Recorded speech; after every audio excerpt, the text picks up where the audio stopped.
ആരാണ് അള്ളാഹു? ഒരുപാട് അമുസ്ലിം സഹോദരങ്ങൾക്ക് ഈ വിഷയവുമായി ബന്ധപ്പെട്ട് ഒരുപാട് തെറ്റിദ്ധാരണകളുണ്ട് എന്ന് നമുക്ക് കാണാൻ സാധിക്കും. അള്ളാഹു എന്നത് ഒരു കുലദൈവത്തിന്റെ നാമമാണോ? അതല്ലെങ്കിൽ ഏതെങ്കിലും ഒരു ഗോത്രക്കാരുടെ മാത്രം ദൈവമാണോ അള്ളാഹു? അതുമല്ലെങ്കിൽ ഏതെങ്കിലും ഒരു ഭാഷക്കാരുടെ, ഏതെങ്കിലും ഒരു ദേശക്കാരുടെ മാത്രം ദൈവമാണോ അള്ളാഹു? അതോ ഇസ്ലാമിന്റെയോ മുസ്ലിങ്ങളുടെയോ അറബികളുടെയോ മാത്രം ആരാധന മൂർത്തിയാണോ അള്ളാഹു? അള്ളാഹു എന്നത് ഒരു അറബി നാമമാകും.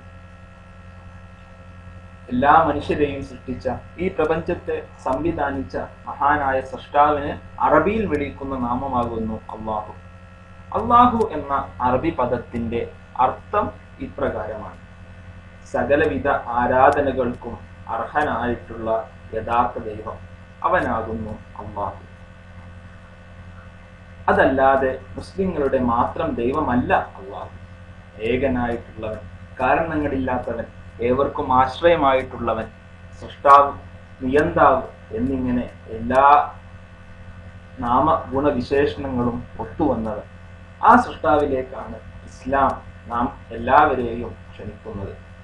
ഹിന്ദുവിനെയും മുസ്ലിമിനെയും ക്രിസ്ത്യാനിയെയും മതമുള്ളവനെയും മതമില്ലാത്തവനെയും സൃഷ്ടിച്ച ആ മഹാനായ ദൈവത്തിലേക്ക്, ഈ പ്രപഞ്ചത്തെ സംവിധാനിച്ച, ആകാശഭൂമികളെ സൃഷ്ടിച്ച ഈ കോടാനുകോടി നക്ഷത്രങ്ങളുടെ നിയന്താവായ മഹാനായ ദൈവത്തിലേക്ക്, നമുക്ക് വേണ്ടതെല്ലാം ഈ ഭൂമിയിൽ ഒരുക്കി തന്ന ഏകനായ തമ്പുരാനിലേക്ക്.